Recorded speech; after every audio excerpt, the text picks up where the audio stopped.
ang pagpapala ng Diyos. Talagang kasi po napaka-generous ng ating ng ating mga hasik, ang ating sower sa Panginoon. Kasi talagang po talaga siya talagang hindi po siya tumitigil sa paghahasik ng bunga, sa paghahasik ng mga seeds. Para na sa gayon po talaga ay mas lumawak po at talagang mas yumabong ang ang kaharian ng Diyos.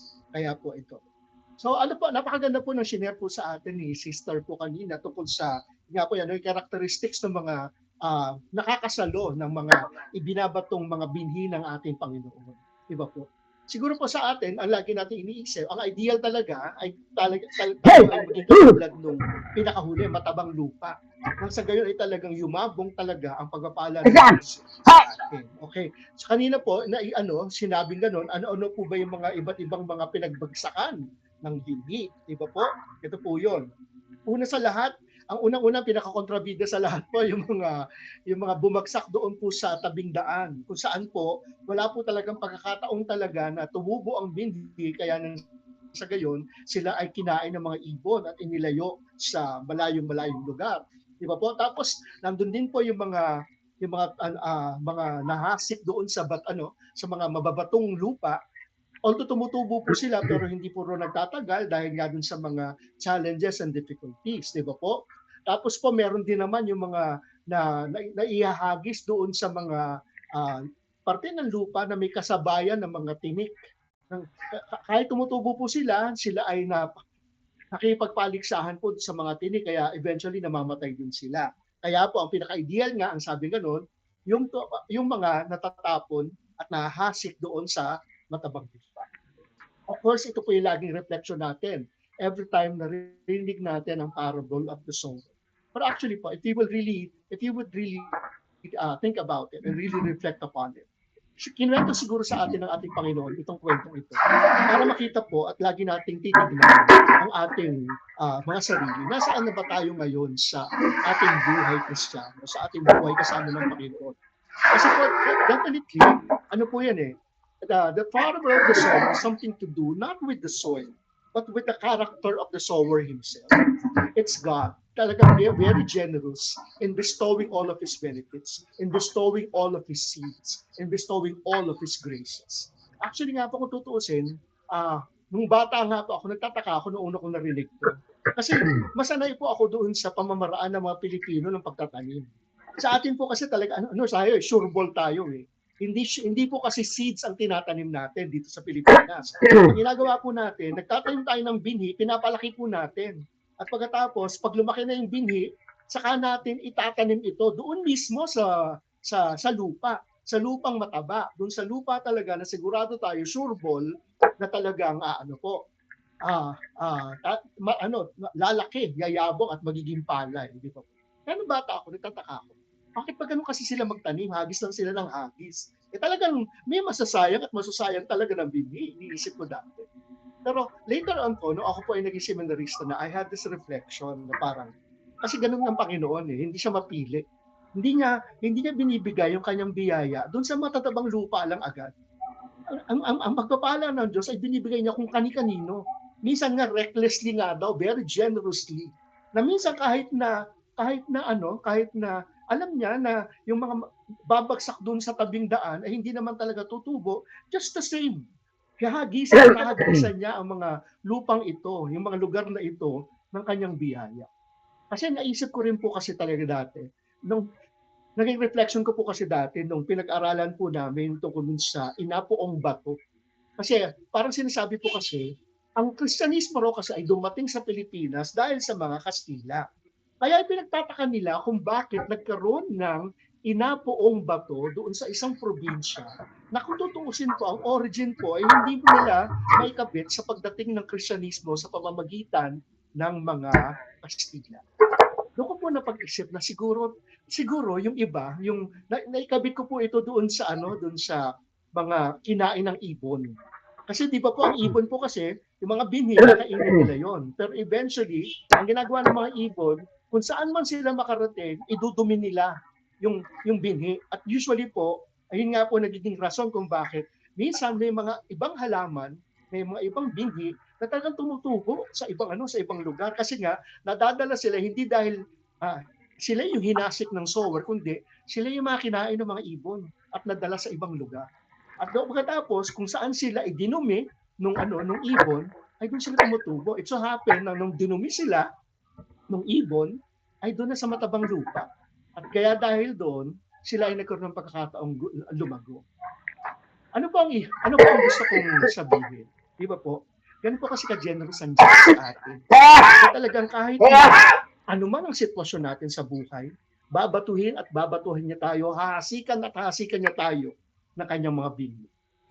Minsan po siguro sa pagbabalik natin sa ating buhay, siguro there was a time na tayo ay nandoon sa tabing daan.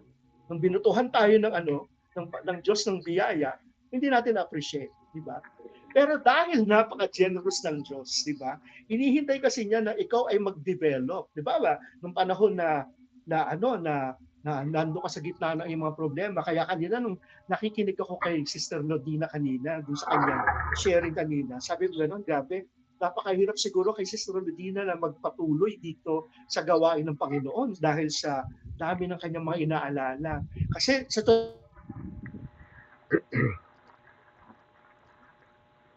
totoo lang po, yung narinig ko kanina, yung naman mo Sister Nodina, kasi yun hindi niya kakayanin ito mag-isa kasi maraming factors kung bakit ganun ang kanyang buhay, di ba?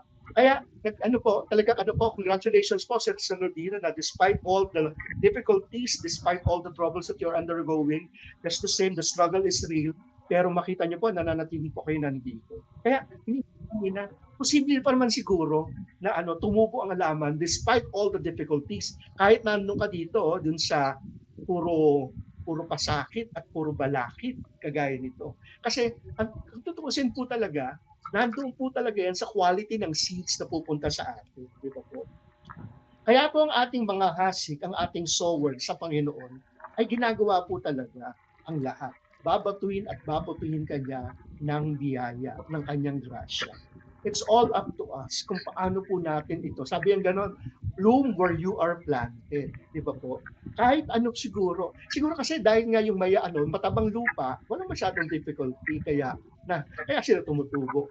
Pero just the same siguro, kasi nakikita ko kasi may din naman kwento ang ating Panginoon na naghasik siya ng binhi at na tumubo ito kasabay ng mga weeds. Kaya nangyari nga, di pa po ang sabi kong gano'n nung una, sabi ko, sige tanggalin natin ng mga weeds para nang sa gayon ay mabigyan ng pagkakataon yung binhi na lumaki.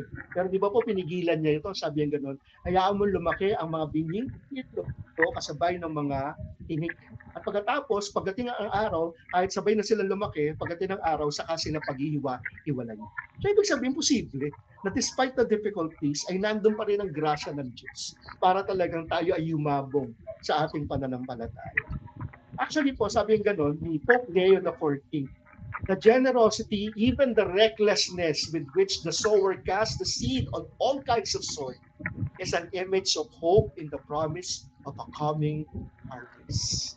Ano po yun, yung harvest na yun? Na talagang pagdating ng araw talaga, everything will be all right. Everything will be beautiful. Siguro sa ngayon pinagdadaanan ni Sister Rodina ang kanyang mga difficulties, pero hindi po ito panghabang buhay. Magpapatuloy po ang biyaya ng ating Panginoon. Kasi ito po talaga yung paraan natin para magkaroon tayo ng pag-asa sa buhay. Na talagang ang Panginoon ay kasama natin palagi at hindi po niya tayo pinababayaan. Diba po? Dahil kasi ang po the sower is a dreamer who sees life everywhere. Talagang bibigyan niya ng pagkakataon tayo na maging lumabog po ang ating mga sarili. Diba po? Kaya ganun. So it goes out into all the world to transform any and accept. Kaya tayo po ngayon, isa po sa mga mensahe ng ating Panginoon sa atin ay hindi lang para maging seeds, kundi maging sower mismo. Tayo po mismo ay talagang tinatawag ng ating Panginoon para maghasik din ng binhi sa iba't ibang parte ng mundo, sa lahat ng uri ng tao. At ang nais niya ay maging katulad natin siya, na wala tayong pinipili, na hindi tayo kagaya ng mga Pinoy ng mga farmers na magtatanim lang doon sa matabang lupa. Sa atin, bibigyan natin ng pagkakataon si kahit sino, di ba? Lahat ng pwede mo makausap, lahat ng pwede mong maidala dito sa kawan ng Panginoon, di ba?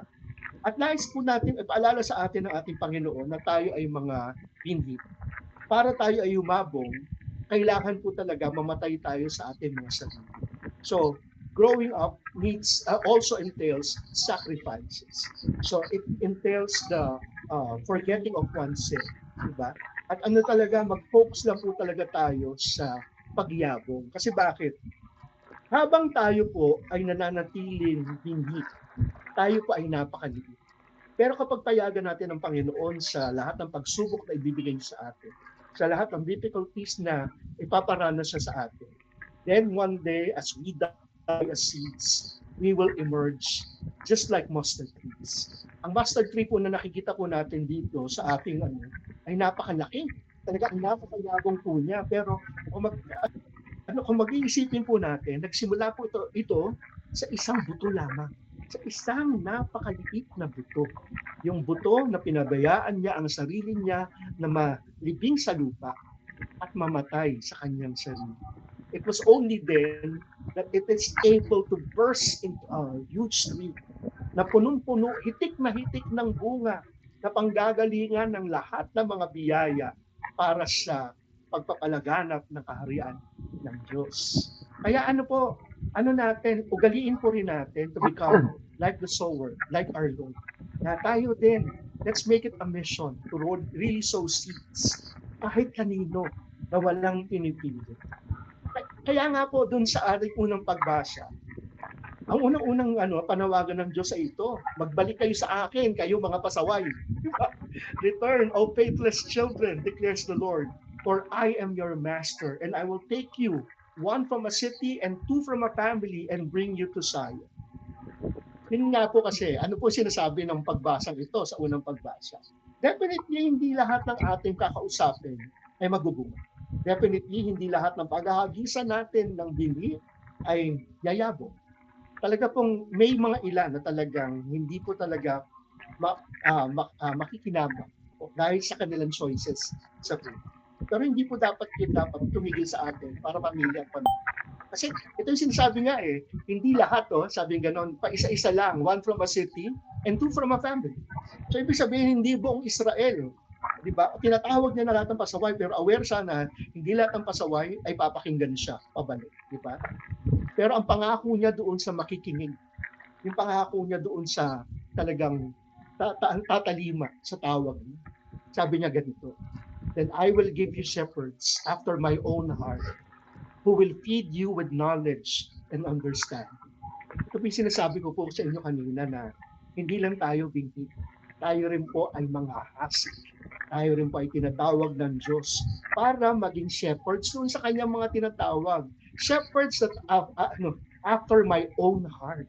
Yung kapareho din po niya. Kapareho din niya sa generosity. Kapareho din niya sa awa at understanding. Diba? Kaya po ganun.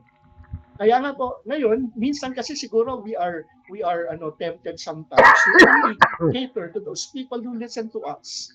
Pero sabi nga kung gano'n, minsan hindi natin alam, akala natin hindi nakikinig yung mga taong kausap natin. Yung pala talagang hindi lang siguro sila handa pa. O hindi pa yun ang tamang panahon para sila ay tumaliman. Parang ako po dati, pagbabalikan ko ang aking sarili, hindi naman po ako mabait. Actually nga po talaga dati natatanda ako when I was in fourth year high school. I was under probation at Manila Science High School because all of ang dami ko po kasi mga ginawang palpak nung araw. Marami po akong kalokohan nung ako ay high school. Actually po, during the time that I was under probation, that was the time that I joined yung aming religious group doon sa Manila Science, yung aming pong Youth for Mary and Christ or YMC. Apostolate po yun ang aming seminaryo na eventually pinasukan ko pagdating ng araw. Kasi paraan pala yun ng Diyos na dalhin ako doon sa lugar na ako ay parang tabing daan. Binatuhan niya binatuhan niya ako ng binhi pero hindi talaga tumubo. Pero just those time, during the time of my tribulation then in high school, saka dumating ulit yung YMC sa akin. Pagkatapos doon nagsimulang tumubo. Pero hindi pa talaga tumubo talaga. Kasi ang daming difficulties noon, ang daming temptations, ang daming talagang mga difficulty. Pero just the same, hindi ako sinukuan kasi ng Diyos. Kaya nangyari po, eventually, nabunga. Paano ba ako? Nag-ano ko dati, nagseminarista ako dati, pero lumabas ako, nag-teacher ako, pero teacher para sa Panginoon. Tapos pa nangyari, nung 2011, that was the time that that I concentrated on business. So although nagsisimba po ako, naniniwala pa rin sa Panginoon, medyo napabayaan ko po yung dating ginagawa ko na nagbabalik ako dito sa inyo. Actually po, sa totoo lang po, ito po, I don't know if I've shared this with you. Yung pong inyong pag-imbita sa akin first time dati, dito sa Friends of the Bar, yung po yung unang-unang beses na nagbalik po ako sa ministry. Yun po yung unang-unang beses pagkatapos po ng 14 na taon na hindi po ako engaged sa preaching, na hindi po ako engaged sa pag-share sa gawain ng Panginoon. Hindi lang po talaga ako nakausap ni Brother Francis Yanga, who at that time meron daw yata kasi siyang conflict sa schedule. Kaya naisipan niya ako, tinanong niya ako dati na Kuya G po, baka pwede mo akong tulungan, baka kasi kailangan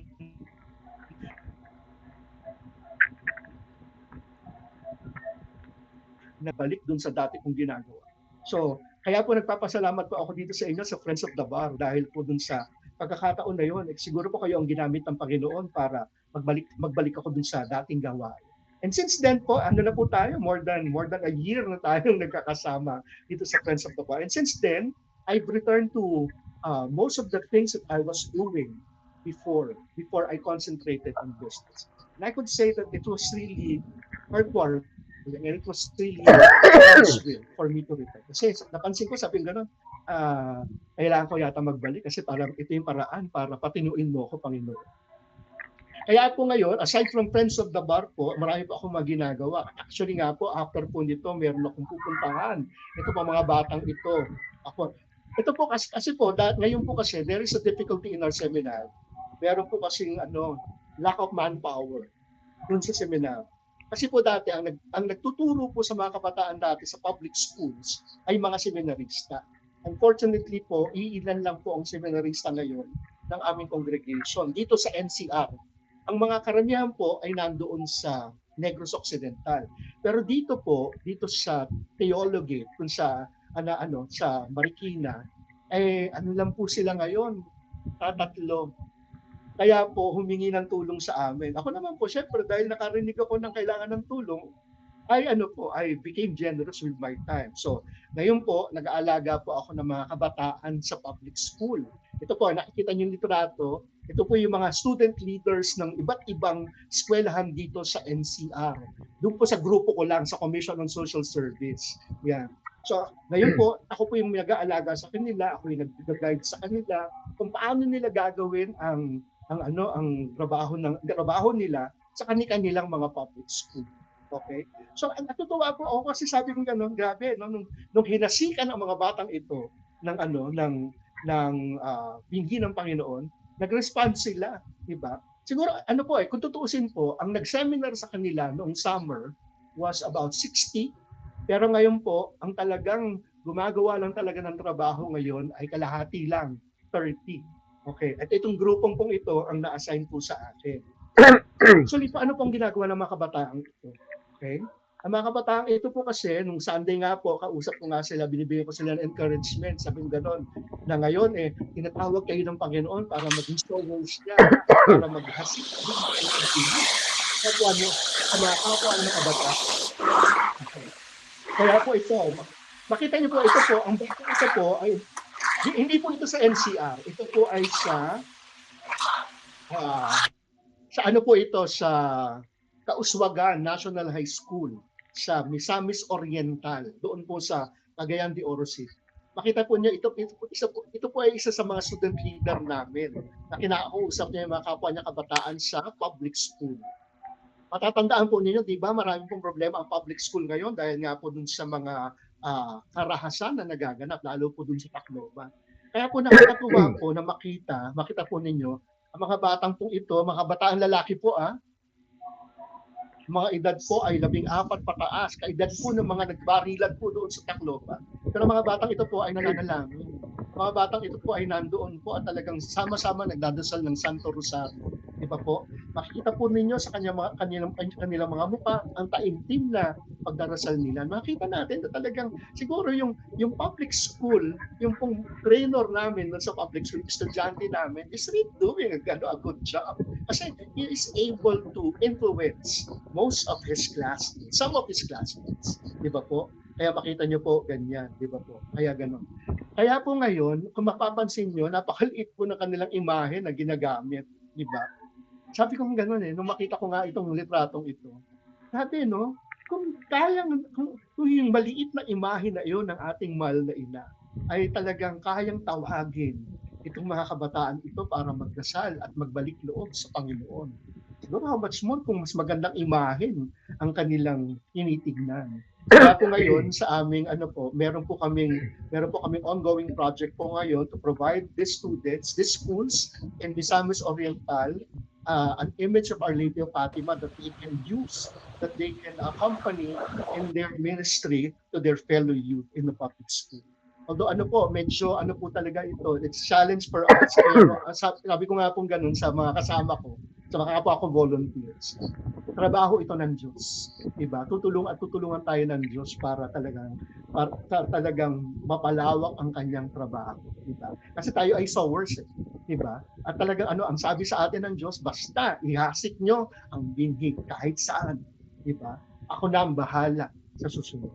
Kaya po, naniniwala po kami na siguro tutulungan kami ng Diyos ngayon. Kaya kami po ngayon nag-raise ng pondo po para makabili po ng mga imahen. Actually po, meron po kaming tinatarget na 30 schools, 30 public schools po na meron kaming YMC chapter na nais po namin bigyan ng kanilang imahe na magagamit para sa kanilang ministry. Kaya po ganun. So sana po ipagdasal niyo po kami na sana po ay maging matagumpay po kami. Sana po ay padalang kami ng mga tao na generous enough to provide us with the funds, provide these students with the images that they need. Nang sa gayon po talaga ay talagang maging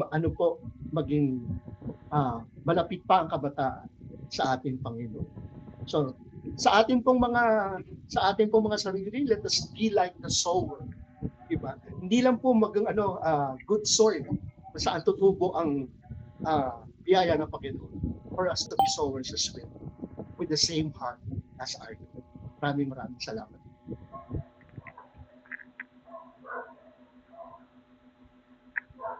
Okay po. May oras ka pa po ba, Brother G po? At yun nga lang po, hindi ko po alam kung nasabi ni Sister Arlette po na po kasi medyo mamadali po ako kasi ngayon kailangan ko po kasi makaalis na dahil may natanggap po kasi ako na isang yun nga po yung mga kabataan po na kailangan pong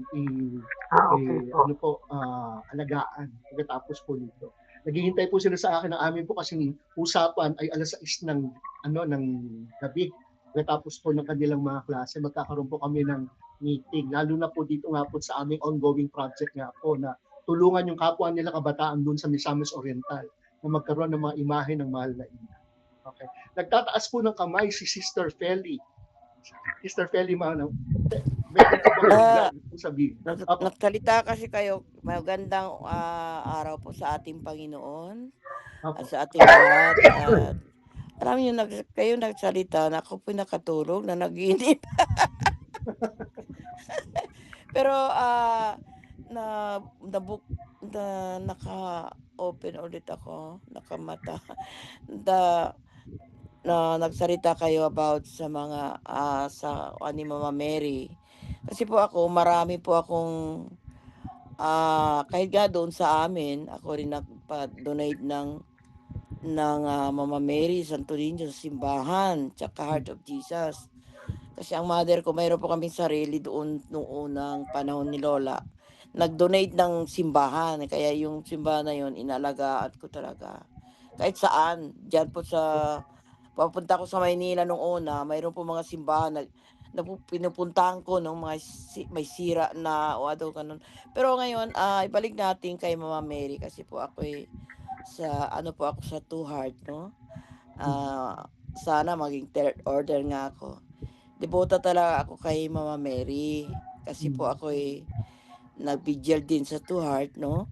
So, mayroon din ako mga vision kay Mama Mary nung ako po'y napunta sa Fatima. Kaya gusto po akong mag-donate ng Mama Mary. Wow, Kasi thank mayroon you po ako po. dito, mayroon po akong Fatima. Ito po'y milagrosa talaga pag saan po'y dinadala ay nakakaroon ng kapayapaan, no? So,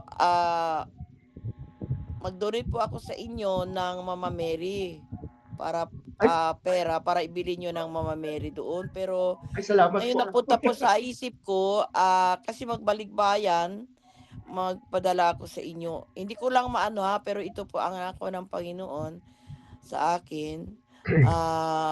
Yan, mag-assemble po ako ng Mama Mary, kung anong gusto ni Mama. Tapos ipapadala ko dyan sa inyo para ihati kung saan ikuha nyo si Mama Mary, kung saan. Fatima po ang sa akin. Opo, Pero Fatima mayroon, po kasi ang imahen po kasi na inaano po namin sa apostolado po, Fatima po talaga. Kasi yun pero po yung mayroon ng din aming congregation. Opo. mayroon din kaming nung grupo namin nung una, nung ako po'y umuwi, nagtayo po kami ng ang simbahan diyan sa sa Mako, diyan sa Davao, isa kong kaibigan. Katapos nung ako pumunta sa kanila, nagdala ako ng Nuestra Señora La Virgen del Pilar kasi sa amin po sa Zamboanga Milagrosa yung La Virgen. Pero nahuli po ako Opo. kasi ang flight ko 6:00 ng umaga, nakalimot po ako, no? Pero pagka 6:00 ng gabi, pumunta po sa bahay namin yung nagdala ng Mama Mary at saka Santo Niño. Pero dala-dala niya, puti. Alam niyo yung mayroon pong puti na Mama Mary? Puting-puti po ang kanyang suot po talaga. All white Puti. po. Yeah, yung pala ay siya, ang pangalan doon ay about pag-ibig, love. Hindi ko Opo. alam yun. Oo. Tapos, yun ang dinala ko doon sa sa Davao. Yun po nilagay nila doon sa nung tinayo yung chapel. Alam nyo, naghimala kung nasaan po naglagay yung Mama Mary. Doon sa tabi sa likod niya, nakalarawan yung semento na Mama Mary. Kaya ngayon, yung po daw bumibigyan sila doon. Ano ba yun? Kaya po, marami po napupunta doon at mga himala ng mga Inang Birhen Maria. So, gano'n na lang, brother, no? Mag-contact na lang ako kung mayroon kang contact, sa online, para pwede tayong Opo. mag-contact. Okay, Brad? Sister Pelly, siguro po, padaan nyo na lang po kay Sister kay Sister Violeta po. Kasi, Sister Violeta. Okay. O, sige na po. Kasi Sister minsan Violeta doon na ako lang. nagpapadala sa kanya. Okay. Opo, sige po. Ang hingi ko lang po sa inyo, pray for me.